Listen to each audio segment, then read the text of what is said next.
বসরা নগরী দ্বিতীয় হিজরির সেই বসরায় তখন জ্ঞান ও ঐশ্বর্যের এক অদ্ভুত সংমিশ্রণ। এই শহরের রাজপথে একদিন দাপিয়ে বেড়াতেন এক ক্ষমতাধর পুরুষ, মালেক ইবনে দিনার। তিনি ছিলেন রাজ্যের সাহিব আল শৌর্তা এর অধীনস্থ প্রধান কর্মকর্তা, যার হাতে ছিল আইন প্রয়োগের তীব্র ক্ষমতা এবং রাজকীয় দাপট। দুনিয়ার সমস্ত রং, বিলাস আর ক্ষমতা তাকে ঘিরে রাখত, কিন্তু তার জীবনের গভীরতম সত্য ছিল এক ভয়ঙ্কর নেশা, আর হৃদয়ে ছিল এক অস্থির শূন্যতা। তার প্রতিটি দিন কাটত ভোগ বিলাস আর প্রবৃত্তির পূরণের এক অন্ধকার ঘূর্ণিপাকে। তিনি বিশ্বাস করতেন জগতের সমস্ত আনন্দ কেবল এই ক্ষণস্থায়ী দুনিয়ার উপাদানেই নিহিত। মালেক জানতেন না শান্তি কোথায়, আর তার রুক্ষ কণ্ঠে কখনো উচ্চারিত হতো না আত্মার আরতি। তারপর তার জীবনে এলো এক অলৌকিক কমলতা। তার গৃহে জন্ম নিল এক ফুটফুটে কন্যা সন্তান। তার নাম রাখা হয়েছিল ফাতেমা। তার আগমন ছিল যেন এক টুকরো জান্নাতের আলো, যা মালেকের কঠিন জীবনের সমস্ত অন্ধকারকে প্রশ্ন করতে শুরু করল। মালেক যখনই তার পাপের অভ্যাসে মত্ত হতেন, শিশুটি হামাগুড়ি দিয়ে কাছে আসত। তার 2 বছরের ছোট্ট হাতটি দিয়ে বাবার হাতের মদের পাত্রটি সরাতে চেষ্টা করত। সে যেন অবুঝ ভাষায় চিৎকার করে বলতো, বাবা, শয়তানের এই বিষ স্পর্শ করো না। মালেক অবাক হতেন। সেই নিষ্পাপ হাতের স্পর্শে তিনি এক অব্যক্ত শান্তি অনুভব করতেন, যা হাজারো নেশার আবেশেও তিনি পাননি। ফাতেমা ছিল তার জীবনের একমাত্র পবিত্র বন্ধন, যা তাকে সম্পূর্ণ বিচ্ছিন্ন হতে দিচ্ছিল না। কিন্তু নির্মম সময়, বসন্তের সেই ছোট্ট পাপড়িটি মাত্র 2 বছর বয়সে এই মায়াবী জগৎ ছেড়ে চলে গেল। মালেকের হৃদয়ে বাজল এক কঠিন আঘাত। যে আলোর ক্ষীণ রশ্মিটুকু তার জীবনে এসেছিল, তা মুহূর্তেই নিভে গেল। কন্যার মৃত্যু তাকে আরও বেশি অন্ধকারে ঠেলে দিল, কারণ তিনি সান্ত্বনা খুঁজতে ফিরে গেলেন সেই পুরনো অভ্যাসে, মদ্যপান। সেই রাতে যখন তিনি পাপের ভারে জর্জরিত হয়ে গভীর ঘুমে আচ্ছন্ন, ঠিক তখনই এক অলৌকিক ঘটনা ঘটল। তিনি এক ভয়ঙ্কর স্বপ্ন দেখলেন, যা ছিল কিয়ামতের ময়দানেরই প্রতিচ্ছবি।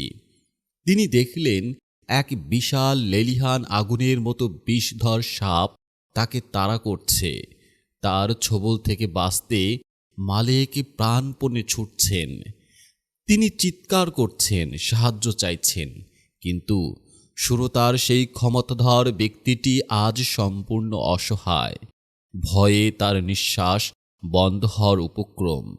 যখন তিনি দেখলেন সামনেই এক অতল জাহান্নামের গহ্বর, হঠাৎ সেই আতঙ্কিত মুহূর্তে ভেসে এলো এক ক্ষীণ কণ্ঠ, কিন্তু মিষ্টি ও পরিচিত কণ্ঠস্বর।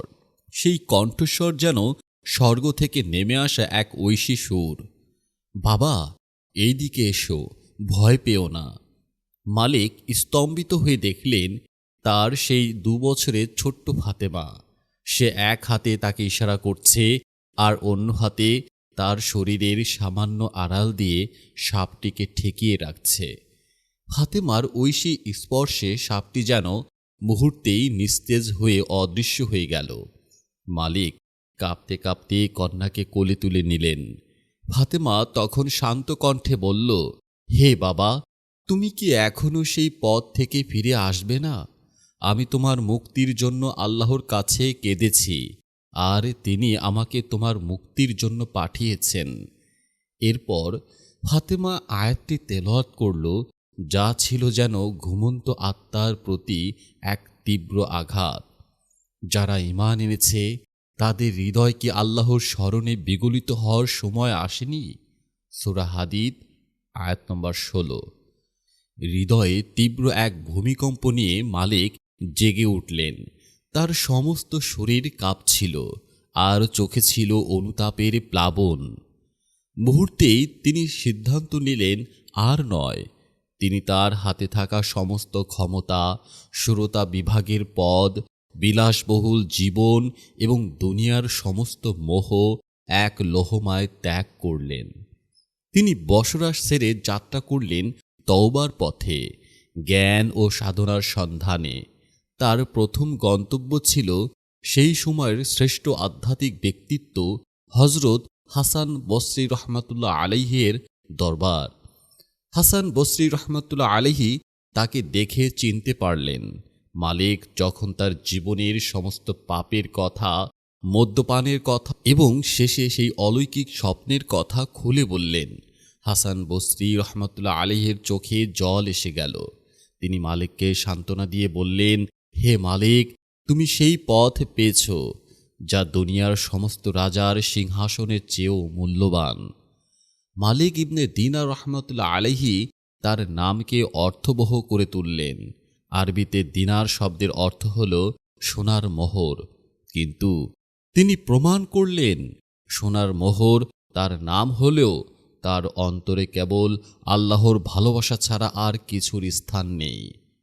মালিক ইবনে দিনার রহমাতুল্লাহ আলাইহি এরপর কঠোর সাধনা ও হালাল রিজিকের সন্ধানে নিজেকে নিয়োজিত করলেন।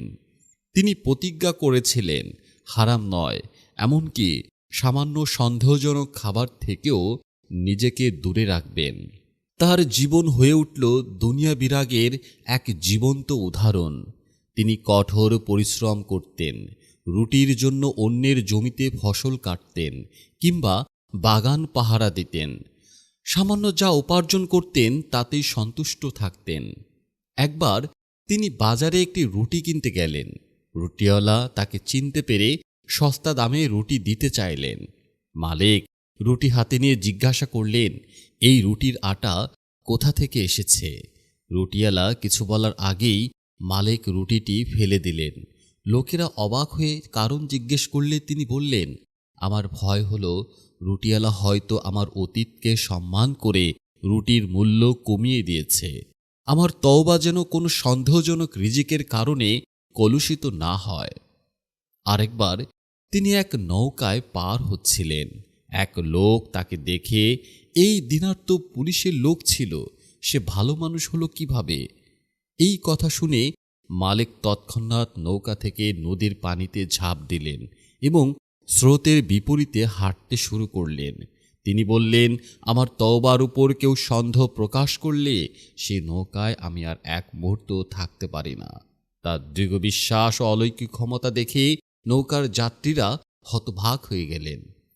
মালিক ইবনে দিনার রহমাতুল্লাহ আলাইহির জীবন ছিল এক অবিচল দৃঢ়তার প্রতীক। তিনি দুনিয়ার মোহকে সম্পূর্ণরূপে তুচ্ছ করেছিলেন।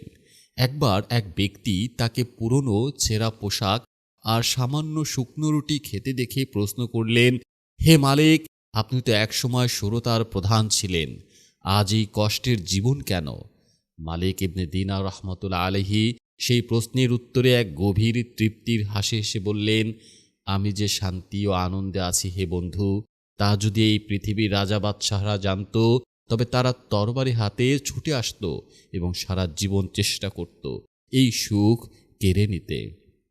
কিন্তু এই শান্তি কোনো সিংহাসনে নয়, কোনো প্রাচুর্যে নয়, তা কেবল আল্লাহর নৈকট্যেই মেলে।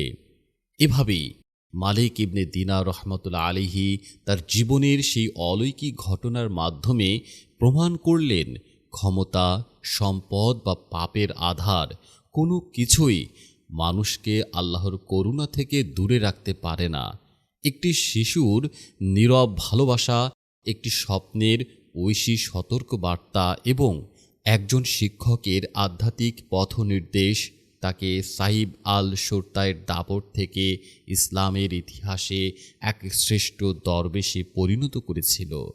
তার জীবন যুগে যুগে মানুষকে এই শিক্ষাই দিয়ে আসছে। আসল সোনা হলো আল্লাহর ভালোবাসা, আর প্রকৃত ঐশ্বর্য হলো হৃদয়ের শান্তি।